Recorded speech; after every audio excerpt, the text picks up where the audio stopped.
Welcome to the Horton Hangout. I'm Laura Horton and I'm here with my co-host Leanna Best. Hi. How was Ireland? Oh, it was great. I love Ireland. Absolutely love it. Love the people. The clients I was worked with a few times now, and I just love them. I get a lot back, which I find really, really helpful with training, because you can get the best out of the day. I don't like just feeling like I'm talking at people and, is it going in? Do you agree? If they don't agree, I want to know. Because then I can help them on the spot, rather than, I leave and they're like, oh, I don't think that's going to work. And then you think, oh, you should have said, I've got an alternative solution for you. I just had a great time. Also, what's interesting is it's all different practices. So big shout out to Matt, our friend Matt. Oh, I love Matt. But isn't it lovely how he brings everyone together as well, when every practice dynamic is just so different? So different. Yeah. But it works so well. And obviously Sarah was there as well. She's Sarah just, Jane. Oh, I love her. She's just amazing. Yeah.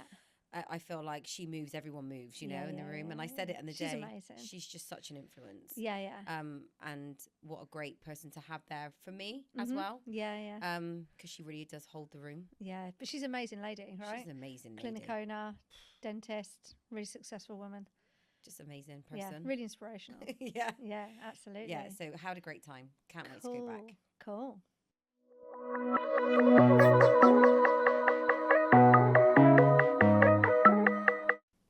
Did you know at the moment, if a female is to lose a baby and sadly miscarriage less than 24 weeks, there is no time off written in law for bereavement?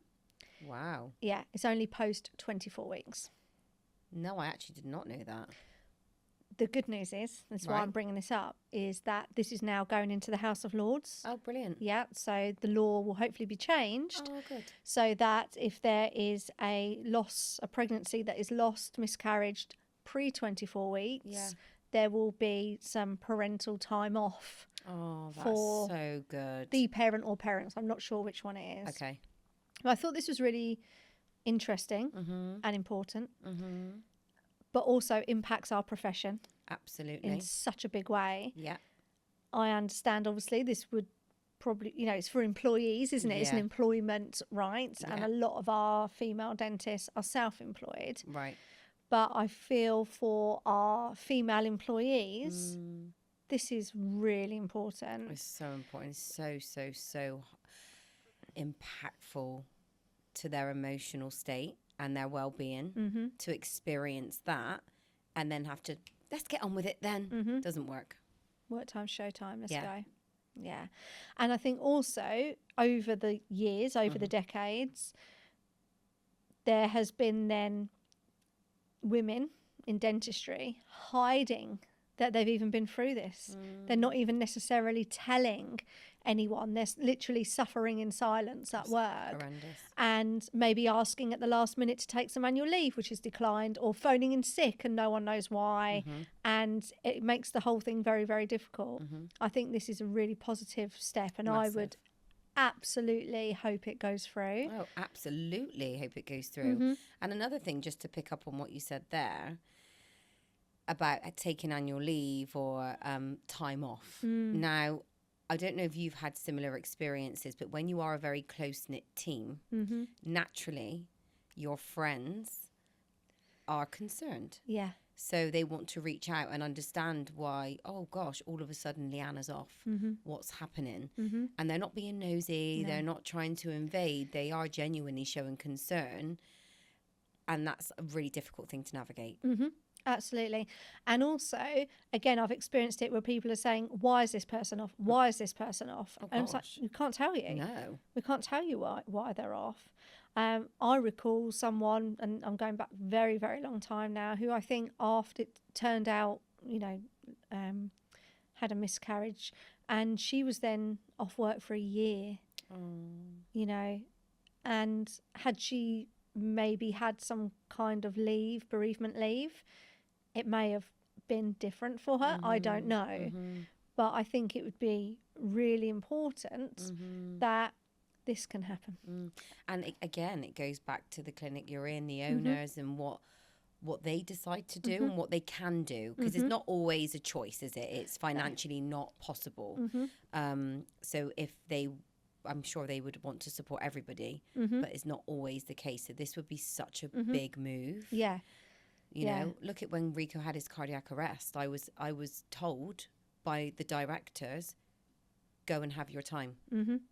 Don't worry about your job and don't worry about pay. Yeah. Now, for me, that was the best thing ever, because I was already so consumed with worry, anxiety, stress, every negative emotion going.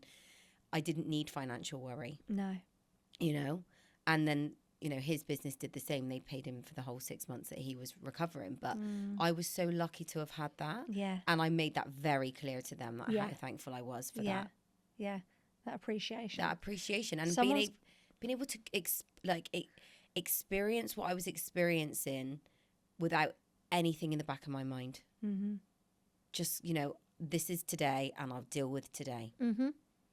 There are parents miscarrying. Awful. And going through hell, and adding to that, not wanting to take time off work due to financial worry. Yeah. I'm not going to be able to pay the mortgage. We're not going to pay our bills. We've just got to get on with it. And that is devastating. Oh, and truly sad. Truly sad. It is really sad. So I really hope, then, fingers crossed, this gets the go ahead. Yeah, absolutely. Absolutely. We'd love to also hear our listeners' opinions on our stories. So we've got this today, last week, about the children's toothbrushing being taught by teachers. So yeah, definitely share with us your thoughts as well on any news that we may touch on. But for now, it's time for those banned words, Leanna. Let's do it.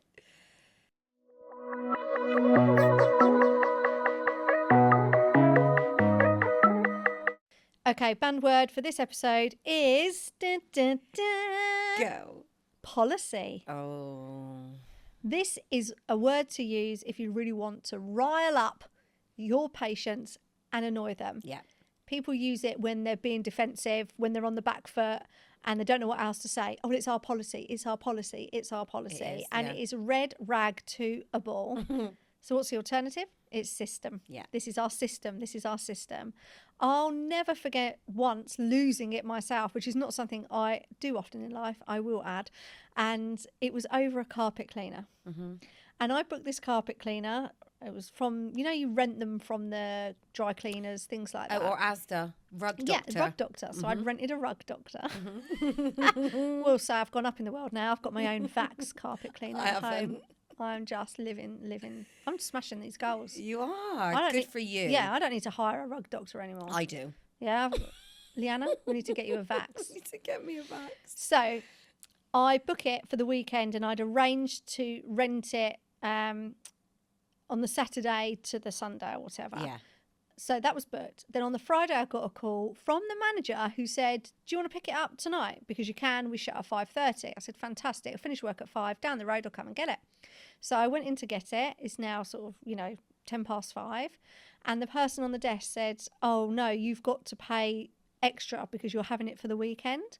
Oh. And I said, well, no, I've booked it for 24 hours, Saturday to Sunday, to pick it up Saturday, drop it back Sunday. And she said, no, you've got to pay extra if you want it now. And I said, your manager's called me and said I can come and get it. Otherwise, I wouldn't have come and get it. You've got to pay extra charges for this if you want it for this long. That's our policy. Oh. And I was just, honestly, I was like, are you kidding me? And anyway, she went out the back, came back out. And she said, oh, yeah, I've phoned my manager. And she says you can have it. And I was like, okay, so out of interest, what were these extra charges? Don't. I bet it's nothing. £5. Oh, my gosh. Power trip. She's on a power trip. Also, she probably wanted to go home. But so policy. And then if you want to go home, don't worry about the £5. Come on. Yeah. Yeah. And also, what's the communication system now? Job's worth. Job's worth. They're the worst. They are my absolute worst people in life. Yeah. Can't bear them. Because there's no need. There's no need to be a job's worth about a rug doctor. No. You know, there's really not. It doesn't offend her No. if it's gone tonight What does or it tomorrow. matter if I pick it up now, 20 minutes before you close, or I pick it up at 9 o'clock in the morning? It makes no difference. This is why your manager suggested I came to get it. Yeah. Anyway, we'll move on from that. But yeah, the word policy. Oh, we've got a late cancellation policy. 2 banned There's words a lot in in that. there. Yeah. Yeah.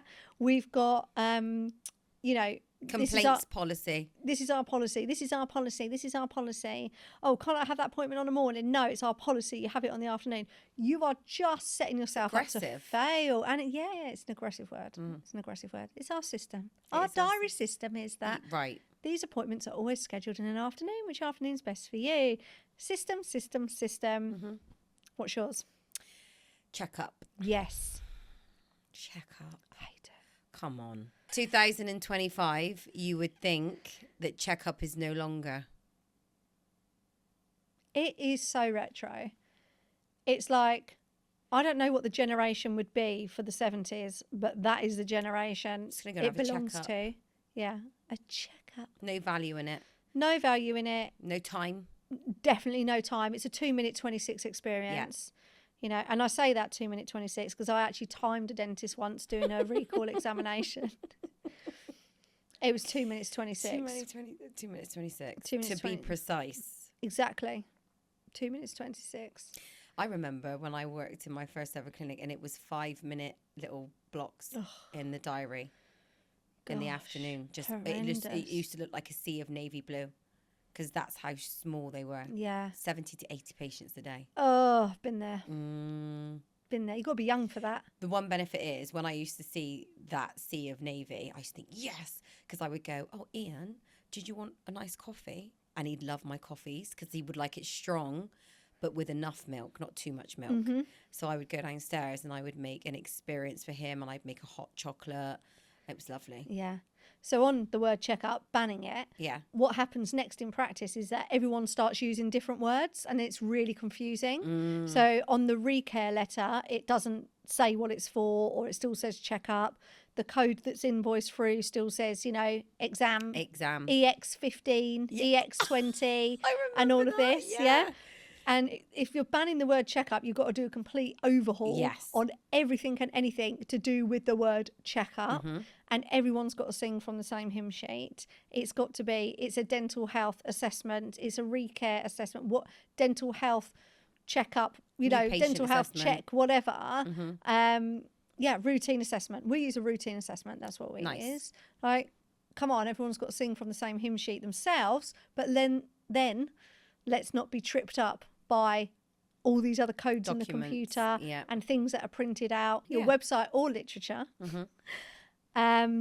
your membership leaflets that's mentioned, check up, you get 2 checkups a year, and all of this jazz. You've got to just like clean slate the lot. But yeah, great banned word. I can't bear it. No, and it goes back to training as well. So you get a handful of people or 2 go on these amazing training courses. They have great intentions, come back, and they're doing right by the language and the systems, but nobody else has a clue. Yeah. Because where's the time to then train everybody else? And they just wonder, like, God, what kind of course was that they went on? Yeah. You know? It doesn't sit well with them. No. Like, Leanna's been really annoying. And actually, even the day they're there, all those negative Nellies are like, oh no, Leanna's on a course today. God, what's she going to come back with? Yeah. You know? And the positive energy doesn't land. No, not at all. Not at all. Not at all.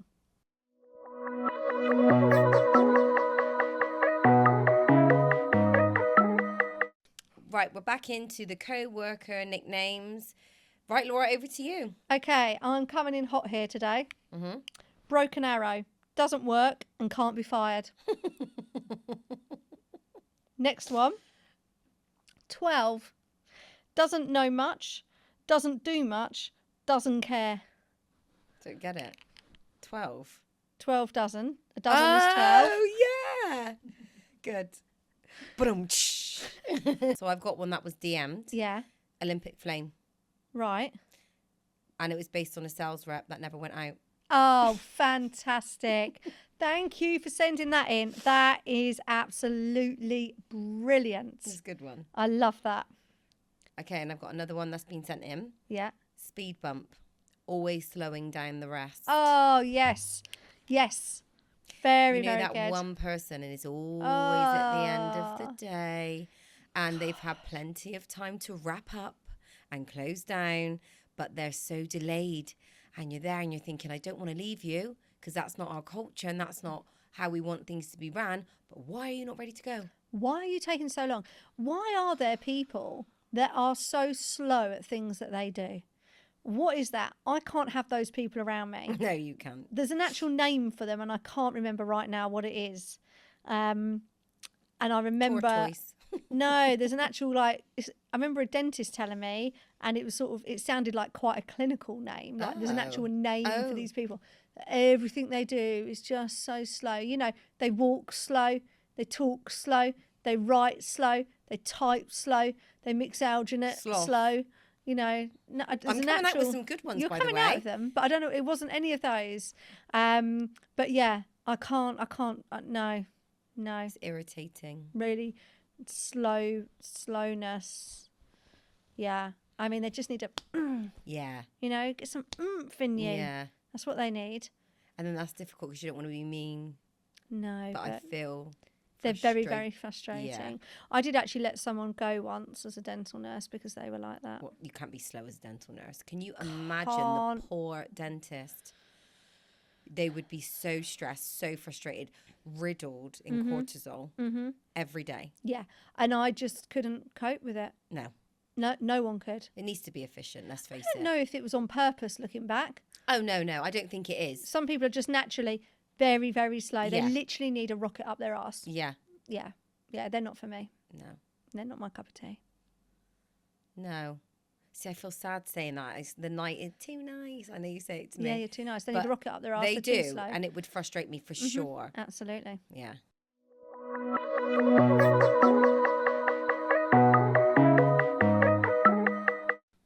Confessions of a practice manager. It's getting close to closing time when a lady enters the practice. She enters the practice with 2 lollipops sticking out of her mouth. Obviously, this struck me as odd because patients deny eating sweets, let alone walking in with them in her mouth. She doesn't look well kept, and I can clearly see that she's wet herself. She doesn't make eye contact when greeted and doesn't say a word, just walks over to a fridge full of waters. Not looking at any of us, she says, I want one of those. Hoping she will leave, we give her the water.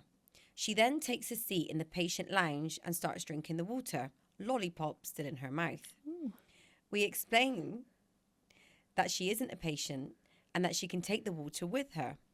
Worried about the wee on the expensive sofa and knowing the directors will go insane, she then drinks the whole bottle of water, not coming up for air or breaking eye contact with me, before throwing the water bottle on the table and walking out.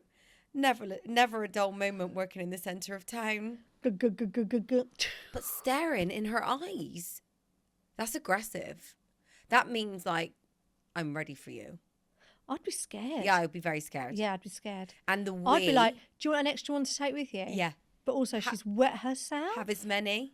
Maybe you don't have any water because maybe you don't need any.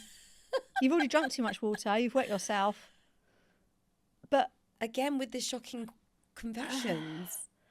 These are good. These are very good. These are good. Keep them coming. I think what I would have done is said, yes, you can absolutely have one, but I will have to ask you to leave as it is closing time. Yeah. There's a great opportunity there, isn't it? Yeah, it's nearing the end of the day. There you go. You're most welcome. Let me see you to the door. Yeah. Hope you're okay. Thank you. Bye. Yeah. Close the door. Lock it. But then I guess if she sat down, then we're in tricky situation, aren't we? What I love about that bit is on the what colour sofa? The expensive sofa. The expensive sofa, and the directors will go mad. That's it. We will. They must be light coloured. Yeah, they've got to be like white. Oh. And she's sitting on there. But again, other patients are going to come down. Oh, and she would have smelt as well. Oh, and it's going to ruin every bit of hard work they've done. She's just going to stink. Yeah. You'd have to get the air freshener out. I think I just can't quite believe these stories, if I'm completely... I've not had anything like this. No. Well, let's see what's next. Confessions of a dental nurse. Let's go. As a patient was leaving the surgery, banned word, but we'll leave that there. We'll leave it. I accidentally said goodbye, love you, clear as day. So the patient and everyone in the waiting room also heard me. No. I've done it though. The other nurse on reception has still not let me forget this one. LOL. No. Love you. No, goodbye, love you. Goodbye, love you. Goodbye, love you. I've done it on the phone. It's like you're talking to your mum. But that's the problem. Yeah. I was so familiar with this patient. What, Probably you've done thing- this? Sorry, I've done you've love done you. it? I've done love you on the phone. Horrible. Horrible. Oh my gosh. And it was a man, so it's even worse because now I love you. If it was a woman, it would be, oh, it's because I say it to my friends. And we were talking for ages. And I went, okay, bye, love you. I was like, what? And I went, obviously not. And then it was all wrong. Oh no, you said obviously I not. retracted. Oh no, I retracted. Goodbye, love you. And then that horrible cycle in your mind. Goodbye, love you. Goodbye, love you. You know, when you don't know this, but when I get a coffee, enjoy your coffee. You too. What is that? Yeah, this is like me constantly, and I'm really actively trying to stop this now. It's a problem. Is waving goodbye to people on Teams meetings. I can't help it. I won't stop. I'm just like, bye. I won't stop. I mean, I have to say, on the TCO clinics on Mondays, Yeah. everyone waves back. So, Oh, nice. well, I think they do. You're going to... No, don't tune me into this because I'm going to wave. Yeah. So this is as bad as me still, like, not still, but yeah, still. If you think, before Teams, I used Zoom probably for about 7 years. Before that, I used GoToMeeting. So I've been using online meetings now for probably 17 years. 15 years, Okay. maybe, I reckon. Obviously, my math isn't great right then. But, and the whole, bye. No, but I mean it. I'm like, bye. Yeah. I love this. Goodbye, love you. Horrible. Brilliant. Thank you so much for that, Confessions of a Dental Nurse. Thank you for We being need so- more of these. We Yeah. need more. Send them in. Don't feel vulnerable. Send them in. We're not reading out any names, guys. No. No. And I think it's fun. Yeah, it's fun. It sure is. Press follow to make sure you get an immediate notification. We look forward to hearing from you. You can watch us on YouTube and, of course, listen on all the usual places that you enjoy your pods. Thank you for hanging out with us.